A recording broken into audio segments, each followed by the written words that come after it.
Alright, this is part one, well rather part two of Hot and Sour Soup Day. And I've gone out and gotten all the items that I think that I need.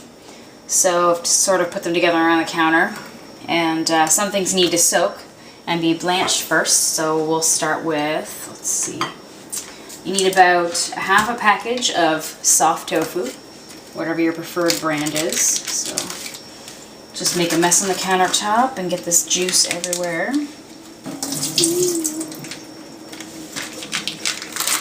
And this recipe that I'm using was taken from Expert Village. There's a fellow on there named Hiu who did a few Chinese recipes, and seemed to be one of the only places where you could get good instructions on how to make a proper hot and sour soup. So, half package of that. Yeah. And then you need a few pieces of wood ear fungus, or wood fungus, dried, and you want to soak them in hot water for about half an hour, depending on the size of them. I guess they're usually bigger. Ouch. But they expand quite a bit, so I think he recommended about 4 pieces of a larger size, and these look like little bits, so we're going to try that. It's really hot. Then I also wanted fresh mushrooms in there, so I got some pretty fantastic oyster mushrooms, and those will get cut up. And green onions for a garnish. Then you need a piece of ginger for flavoring, so you can cut that up right now. Sort of just, you don't need to peel it, about that big, to flavor the oil in the beginning. Let's put that on top of there.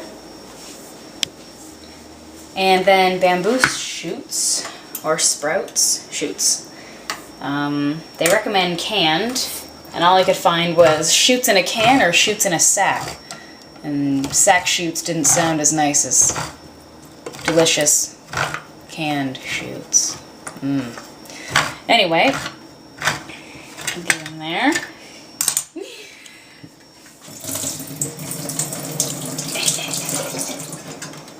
And you're supposed to take about 3 of these bad boys. Slice them top ways. Long ways.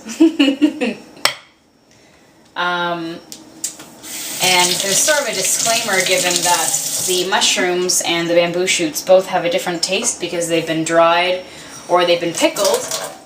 So those are the things that are going to be blanched before they're used in the soup, or they add a really funky taste to it. You have to take my word for it that it stinks. In a good way. So you cut them like this.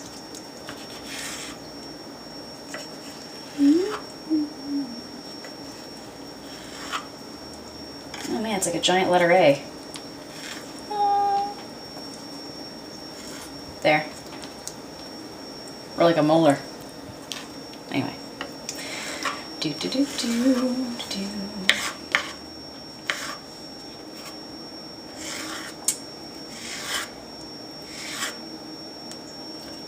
I'd say something, but I'm trying not to cut my fingers off. My miracle blades. Alright. So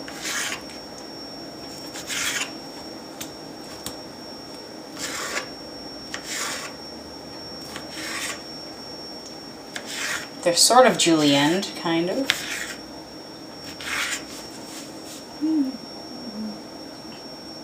I think I'm just going to cut myself if I do it this way.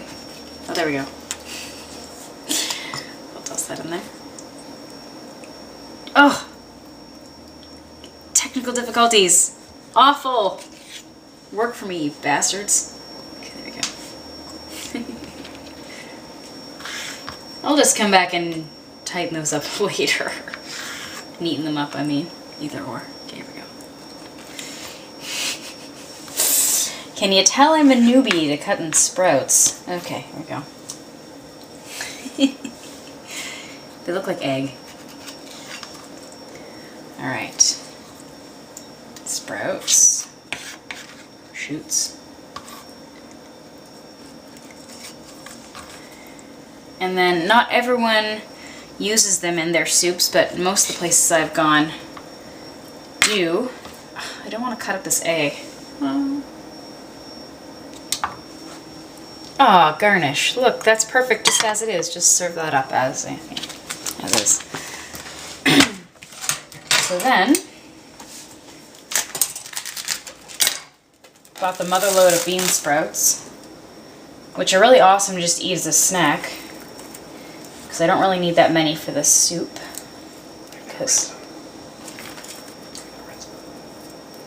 What? Am I going to rinse them? Of course I'm going to rinse them. I thought you were asking me if I had a Rizzo.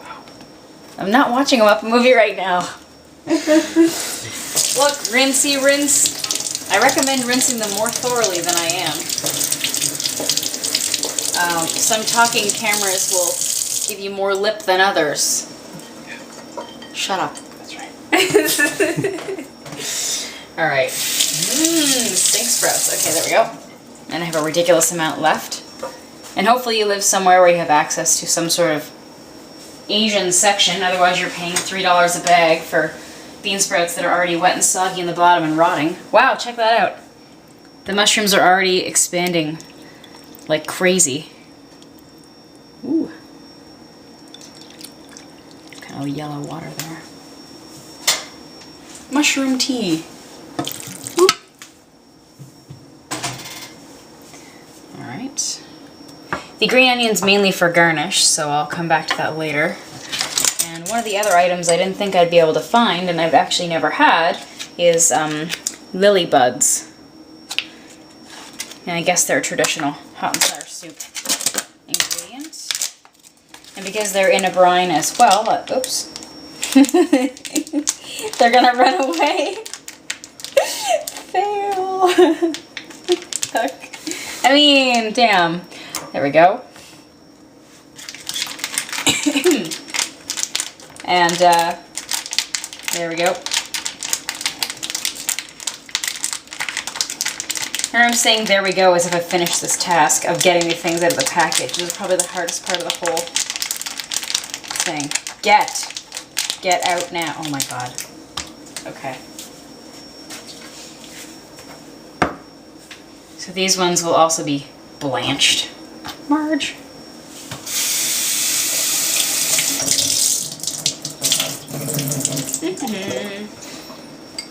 For the soup. And then the other two things you need are shrimp, frozen or fresh, tailless. Probably not this many, about a handful. A cup of shrimp would be good.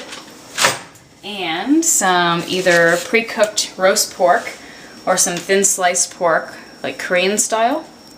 And the example I saw had the pork uncooked, and you just cook it in the soup as you go, but which is what I'm going to try for. But if you have pre-cooked pork left over, that would be excellent. So those are the ingredients up to now. And the sauces we'll be using are dark and light soy sauce. Light soy sauce is more for taste, and the dark soy sauce is for color. It's really, it's got more of a roasty taste, so you don't need as much. So it's probably good to have the light soy sauce and not just dark. A cooking wine. This is Shaoxing cooking wine, which is kind of like a white-ish wine. I guess you could use white wine, but this is the Chinese wine. It's kind of, it's made of rice. It's got a different flavor. Chinese black vinegar.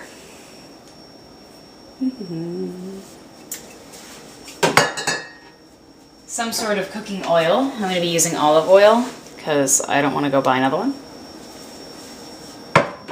And the special sauce, which makes a lot of the flavor in this, is chili bean sauce. And most people will be familiar with chili garlic sauce or chili paste, which is excellent for cooking and adds a nice zing to it.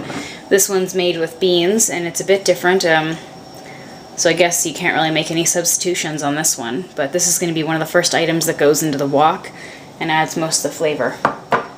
So yeah, all those things together,